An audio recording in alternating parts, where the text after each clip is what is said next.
যেভাবে দামোদর থেকে বালি তোলা হচ্ছে, যেখানে পাম্পিং স্টেশন আছে তার পাশ থেকে যেভাবে বালি তোলা হচ্ছে, আগামী দিনে কিন্তু পানীয় জলের সংকট দেখা দেবে।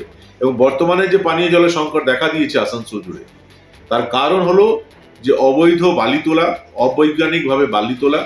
এবং आसनसोल के पूर्व मेयर सह भाजपा नेता जितेंद्र तिवारी ने आरोप लगाया है कि औद्योगिक क्षेत्र में अवैध बालू खनन पर गहरी चिंता व्यक्त की है और जिला अधिकारी को पत्र भी लिखा है और तत्काल कार्रवाई की मांग की है। जितेंद्र तिवारी ने कहा कि दामोदर नदी को औद्योगिक क्षेत्र को जीवन रेखा कहा जाता है, लेकिन इस नदी से अनियंत्रित बालू खनन का सीधा असर इलाके में पड़ रहा है। আসানসোলের বিভিন্ন নদী থেকে অবৈধভাবে বালি তোলা অনেকদিন ধরে চলছে। বালি মাফিয়াদের বিরুদ্ধে অনেকবার আমরা কথা বলেছি, প্রশাসন তাদের বিরুদ্ধে যে ধরনের ব্যবস্থা নেওয়া উচিত সে ব্যবস্থা নেয়নি।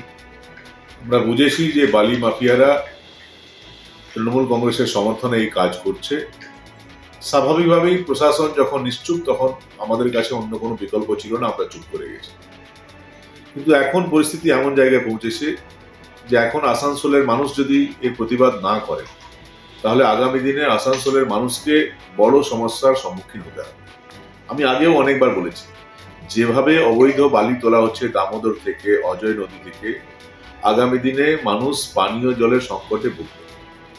এবং গ্রীষ্মকালে আমরা পানীয় জলের সংকট তো দেখি, শীতকালেও আমরা পানীয় জলের সংকট দেখব। এবং শুধু আমি এটা বলছি না, আসানসোল পৌর নিগম তাদের নিজস্ব যে ইন্টারনাল মিটিং, সেই মিটিংয়ে তারাও এটা বলেছে, কমিশনার নিজে বলেছে যে যেভাবে দামোদর থেকে বালি তোলা হচ্ছে, যেখানে পাম্পিং স্টেশন আছে তার পাশ থেকে যেভাবে বালি তোলা হচ্ছে, আগামী দিনে কিন্তু পানীয় জলের সংকট দেখা দেবে। এবং বর্তমানে যে পানীয় জলের সংকট দেখা দিয়েছে আসানসোল জুড়ে, তার কারণ হলো যে অবৈধ বালি তোলা, অবৈজ্ঞানিকভাবে বালি তোলা। এবং ডিএমকে এর বিরুদ্ধে আমরা বারবার চিঠি দিয়েছি, অনুরোধ করেছি। পৌর নিগমও শুনলাম নাকি ডিএমকে চিঠি করছে, পুলিশ কমিশনারকে চিঠি করছে। পৌর নিগম যদি এত অসহায় হয়ে যায়, তাহলে আসানসোলের মানুষকে রক্ষা করবে কে? আরেকবার আসানসোলের জনগণকে আমি রিকোয়েস্ট করবো, প্লিজ আপনারা এগিয়ে আসুন।